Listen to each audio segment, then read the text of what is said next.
When the following स्कैट episode में हम ईजू और साउंड के घर का सीन देखते हैं, जहाँ साउंड ईजू के लिए डिनर बना रहा होता है, जो वो ईजू को खाने के लिए देता है। जहाँ ईजू खाने के बाद कहती है खाना तो बहुत अच्छा बना है, और वो बहुत खुश होती है। तो साउंड कहता है आगे से हम लोग रोज घर पर खाना खाएंगे, जिससे ये जेल घर लगने लगेगा। तो ईजू कहती है मैं जेल नहीं कहती थी, तुम कहते थे। तो साउंड कहता है ऐसी बात नहीं है। तो ईजू कहती है हम दोनों एक साथ 3 साल से रह रहे हैं, लेकिन तुम हमेशा मुझसे दूर रहते थे। आज तक हम लोगों ने एक दूसरे से अच्छी तरह से बात भी नहीं की है, ना ही एक दूसरे के साथ सोए हैं। तो साउंड हीजू के लिए चिढ़ाने के लिए कहता है क्या तुम मेरे साथ सोना चाहती हो। फिर साउंड हीजू से कहते हैं तुम्हें याद है मैंने तुमसे कहा था मुझसे दूर रहने को। तो हीजू कहती है वो बात मैं नहीं भूल सकती। तो साउंड कहता है मुझे डर लग रहा था, अगर मैं ऐसा नहीं करता तो हो सकता है मैं तुम्हें अपना दिल दे बैठता, जो बहुत गलत होता। लेकिन अब सब कुछ ठीक है। फिर ईजू साउंड से कहते हैं मुझे तुम्हें कुछ बताना है, और हम देखते हैं कि वो साउंड को किडनैपर के मैसेजेस के बारे में बता देती है। तब साउंड कहते हैं तुम रिलैक्स करो, मैं सब कुछ संभाल लूंगा और उसे भी ढूंढ लूंगा, लेकिन तुम मुझे छोड़कर किसी और के सामने बोलना मत। तो ईजू उसका रीजन पूछती है। तो साउंड कहते हैं मुझे लग रहा है जो किडनैपर वो हमारे आसपास कहीं कोई है, तो जब तक वो पकड़ा न जाए हमें केयरफुल रहना होगा। तभी बातों बातों में साउंड को हीजू की लिंगरी की बात याद आती है। तो वो उसे ढूंढना चाहता था, लेकिन हीजू उसे हाँ करके रोक देती है, और वो साउंड कहती है मुझे विश्वास नहीं हो रहा है, तुमने मुझे माफ कर दिया और मुझे एक्सेप्ट कर लिया इतना सब होने के बाद भी। तब साउंड भी उसे हाँ कर लेता है और सोचता है क्या तुम भी यही करोगी जब तुम्हें मेरे बारे में पता चलेगा। फिर हम साउंड के मॉम डैड को देखते हैं, और इन्हें भी साउंड के धमकी वाले खबर के बारे में पता चल गया था, और किडनैपर के स्केच के बारे में भी।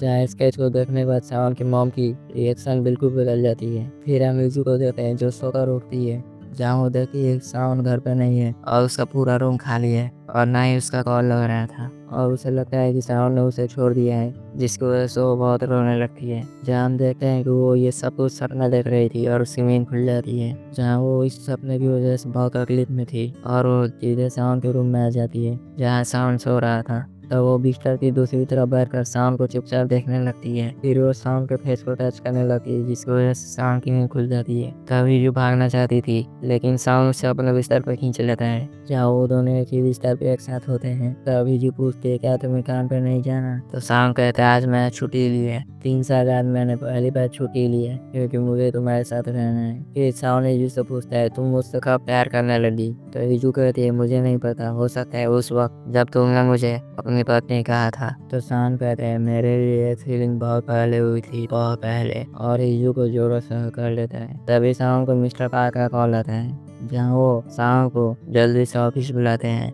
किसी इम्पोर्टेंट काम के लिए। जिसके बाद साउंड जल्दी में ऑफिस आता है, जहाँ वो देखता है कि ऑफिस में कुछ भी नहीं हुआ है। यहाँ पे उसके एम्प्लॉइज ने सरप्राइज प्लान किया था उसके लिए, ताकि थोड़ी उसकी टेंशन कम हो जाए, जो भी टेंशन हुआ है धमकी की वजह से। जहाँ साउंड इन सबको कूटना चाहता था लेकिन कुछ नहीं कर पाता है। तभी वहाँ दोजे आ जाता है। फिर हम साउंड और दोजे को देखते हैं, जहाँ दोजे ने किडनैपर को ट्रैक कर लिया था, और वो साउंड को उसका लोकेशन बता देता है। तब साउंड उस लोकेशन के निकल जाता है। फिर हम अनाथालय का सीन देखते हैं, जहाँ नाम साउंड से कहती है तुम आज भी इन बच्चों के लिए खाना लाते रहते हो। फिर वो उससे पूछती है उस केस का क्या हुआ जो तुमने पिछली बार मुझसे पूछा था। तो साउंड कहता है मैं अभी भी पता कर रहा हूँ, लेकिन कुछ पता नहीं चला है। फिर नैन कहते तुम्हारी गर्लफ्रेंड यूई कहाँ है। तो साउंड कहता है वो मेरी गर्लफ्रेंड नहीं है, वो मेरी सिर्फ दोस्त है, और उसे आज कुछ काम था। फिर नैन कहती मुझे आज भी तुम्हारा पहला प्यार याद है, और हमें पता चलता है कि उसका नाम हीजू है, जिस बात पे सांगू की बोलती बंद हो गई थी। फिर हम हीजू को देखते हैं, जहाँ उसकी माँ उसके घर आई थी और हीजू को वही सब सुना रही थी जो हमेशा सुनाती रहती हैं। तभी हीजू के मोबाइल पे किडनैपर का मैसेज आता है, मैंने तुमसे बोला था ना तुम साउंड के बारे में कुछ नहीं जानती हो, क्या तुम्हें जानना है, तुम क्यूरियस हो। और हम देखते हैं कि वो हीजू को एक वीडियो भेजता है, जहाँ हीजू वो वीडियो देख लेती है और साउंड को कॉल करना चाहती थी, लेकिन वो नहीं करती है। इधर हम साउंड को उस लोकेशन पे जाते हुए देखते हैं जिसे दोजे ने दिया था। फिर हम हीजू को देखते हैं जिसे साउंड मैसेज करता है। तब हीजू उसे कुछ देर बाद रिप्लाई करती है और वो उससे मिलना चाहती थी। फिर हम हीजू और साउंड के डैड को देखते हैं, जहाँ वो दोनों इन रिसेंट एक्सीडेंट की वजह से बहुत परेशानी से गुजर रहे थे, जहाँ वो दोनों एक दूसरे की गलतियाँ निकालने लगते हैं। तो हीजू के डैड कहते हैं तुम पुरानी बात को खींच रहे हो, तो मुझे भी कुछ पूछना है। जहाँ वो पूछते हैं जो भी तुम्हारे हील वाले घर पे हुआ था, क्या तुम श्योर हो चेयरमैन ने वो सब सामान लिया था। यहाँ वो साउंड के दादाजी की बात कर रहे थे, अगर उसमें से कुछ भी बाहर आया तो हम सब डूबेंगे। फिर हम हीजू और साउंड को देखते हैं, जहाँ साउंड हीजू से पूछता है तुम मुझसे क्यों मिलना चाहती थी? तो साहू कहते, जिस केस पे तुम काम कर रहे हो, जिसने बच्चे गायब हुए हैं, मुझे उस केस के बारे में जानना है। फिर हम साहू को देखते हैं जो उसी घर में आता है जिसमें पिछली बार साहू और यूरी आए थे, जहाँ वो किडनैपर को ढूंढ रहा था। लेकिन उसे ऊपर वाले फ्लोर से कुछ आवाज़ सुनाई देती है, और जब वो ऊपर जाता है तब वो देखता है कि वहाँ पे कोई प्रोजेक्टर चल रहा है, और उस प्रोजेक्टर में वही वीडियो चल रहा था जो हीजू देख रही थी। फिर वीडियो बंद हो जाता है और उसमें लिखने लगता है कि ये सब तुमने किया है, तुम खूनी हो। और फिर से वही वीडियो चलने लगता है, जहाँ साउंड देखता है कि उस वीडियो में मिसिंग बच्चों को ढूंढने के लिए एडवर्टाइजमेंट चल रहा था। तभी उसे बाहर से कार की आवाज़ सुनाई देती है, जहाँ हम देखते हैं कि उस जगह पर साहू और हीजू आए होते हैं, जहाँ साहू हीजू को बता रहा था कि इस घर में बच्चे जाते तो थे लेकिन बाहर नहीं आते थे, लेकिन अभी ये घर खाली है। फिर वो हीजू से पूछता है, तुम इस केस के बारे में क्यों जानना चाहती हो? लेकिन हीजू उसे कुछ नहीं बताती है। जहाँ साउंड उस घर से बाहर निकलता है और इन दोनों को देख लेता है जो वहाँ से जा रहे थे। फिर हम देखते हैं कि साउंड और हीजू जा रहे थे, तभी हीजू को मोबाइल पे साउंड का कॉल आने लगता है। तो साउंड कहते हैं, तुम्हें कोई कॉल भी करता है? कॉल आया है तो उठा लो। तो हीजू कहते हैं, मैं कैसे क्या करूँगी? तो साउंड हंसते हुए कहता है, मुझे लगता है मेरे सिवाय कोई और भी जानता है। तो हीजू कहती है, क्या जानता है?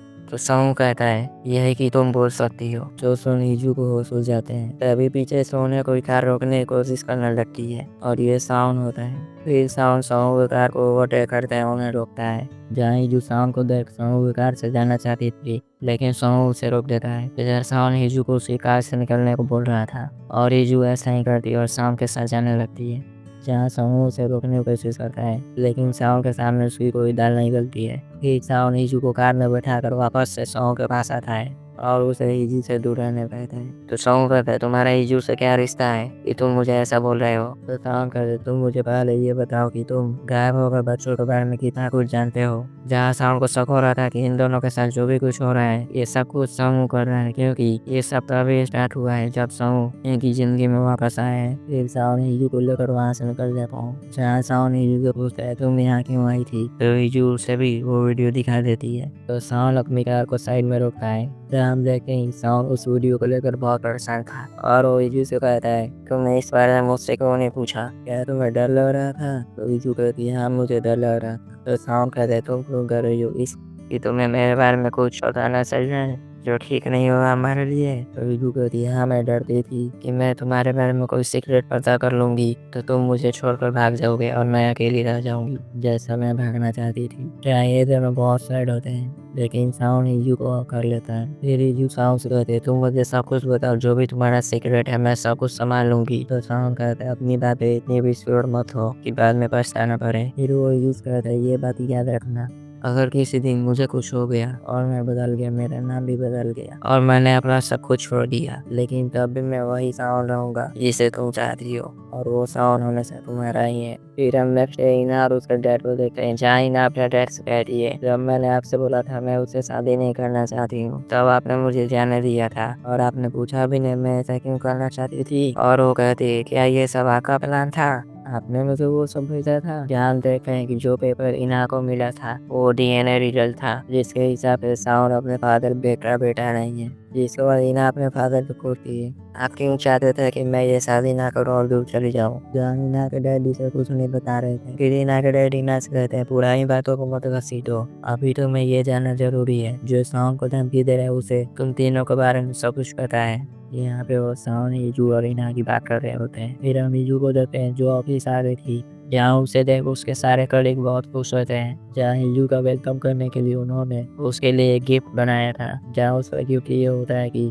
शाम के किसी इवेंट पे शाम के साथ हीजू को काम करना था। तो हीजू बहुत खुश हो जाती है। फिर हम शाम को देखते हैं जो एक प्रेस कॉन्फ्रेंस कर रहा होता है। फिर इसका कॉन्फ्रेंस खत्म होता है, तब मिस्टर पार्क सारे रिपोर्टर्स से कहते हैं, जिन्हें भी सवाल पूछने अपना हाथ उठाएं। तो सारे रिपोर्टर्स ही हाथ उठा देते हैं। तब मिस्टर पार्क कहते हैं, वही सवाल पूछना जो ऑफिशियल हो, कोई भी पर्सनल सवाल नहीं। तो सबका हाथ नीचे हो जाता है। तब साउंड अपना माइक बंद कर रहता है, मैं कुछ सवालों का जवाब दे ही सकता हूँ, लेकिन ये ऑफिशियल नहीं होगा। जहाँ वो कुछ रिपोर्टर्स को चूज करता है सवाल पूछने के लिए, जहाँ सारे रिपोर्टर्स अजीब अजीब सवाल पूछ रहे थे। जिसके बाद साउंड सारे रिपोर्टर्स से कहते हैं, आप लोगों को सिर्फ एक ही बात से मतलब है कि मैंने कोई गलत काम तो नहीं किया है, लेकिन मैं चाहता हूँ कि आप लोग अपना ध्यान इस वीडियो पे लगाएं और क्लू ढूंढने की कोशिश करें। और वो वही वीडियो चलाता है जो ईजू को मोबाइल पे किडनैपर ने भेजा और वो बताता है कि ये वीडियो उसे किडनैपर ने रात को भेजा है। फिर हम शाम के ऑफिसर से देते हैं जहाँ मिस्टर पार्क बहुत बेचैन थे साउंड की इस हरकत की वजह से। तभी उनका टेलीफोन पे ईजू का कॉल आने लगता है जहाँ वो कॉल उसी आदमी का होता है जिससे हमने पिछले एपिसोड में देखा था, लेकिन हमें अभी तक ये नहीं बताया है कि आखिरकार ये आदमी कौन है। जहाँ वो मिस्टर पार्क से कहता है मुझे साउंड से कुछ कहना है। फिर हम ईजू को देखते हैं जो लंच करने के बाद ऑफिस आती है जहाँ वो देखते हैं कि लिफ्ट में साउंड भी है। यहाँ लिफ्ट में भी बढ़ती जाती है और साउंड ईजू को अपनी तरफ खींच लेता है। जहाँ वो सबसे नजर बचाते हुए एक दूसरे को देख रहे थे। फिर साउंड ईजू से पूछता है क्या तुमने लंच किया, तो ईजू कहती है मैंने तो कर लिया, तुमने किया। और ये दोनों इशारों में बात कर रहे थे ताकि किसी को खबर ना लगे आखिरकार इन दोनों के बीच में क्या चल रहा है। फिर ईजू अपने काम के लिए वहाँ से निकल जाती है। फिर साउंड अपने ऑफिस आता है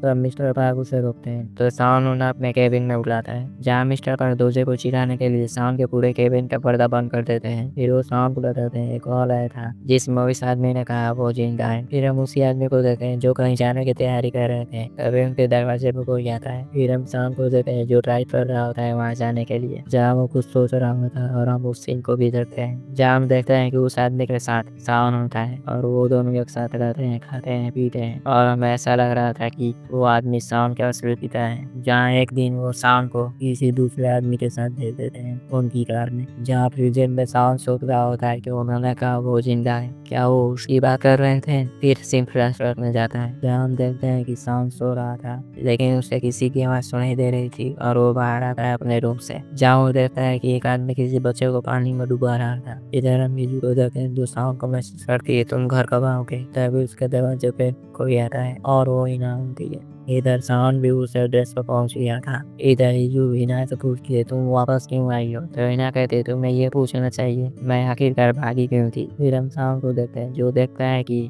उस फिशिंग शॉप से धुआं बाहर निकल रहा था। इधर हिना ईजू को वो डीएनए रिपोर्ट दे देती है जो देख ईजू को कोई फर्क नहीं पड़ता है। तो हिना कहती है क्या तुम्हें इससे कोई मतलब नहीं है। तब ईजू को साउंड की बात याद आती है जब साउंड ने उससे कहा था अगर मेरा सब कुछ बदल जाए तब भी तुम ये याद रखना कि जिस साउंड को तुम जानती हो वो सिर्फ तुम्हारा ही रहेगा। इधर साउंड देता है कि उस फिशिंग शॉप में आग लगी हुई है और उसके फादर दूसरे रूम में बेहोश पड़े हैं और वो उन्हें बचाने की कोशिश करने लगता है लेकिन वहाँ पे बहुत आग बढ़ रही थी जिसकी वजह से वहाँ पे ब्लास्ट हो जाता है और यहीं पर ये एपिसोड समाप्त हो जाता है। मिलते हैं नेक्स्ट एपिसोड। अगर पसंद है तो चैनल को सब्सक्राइब और वीडियो को लाइक करें।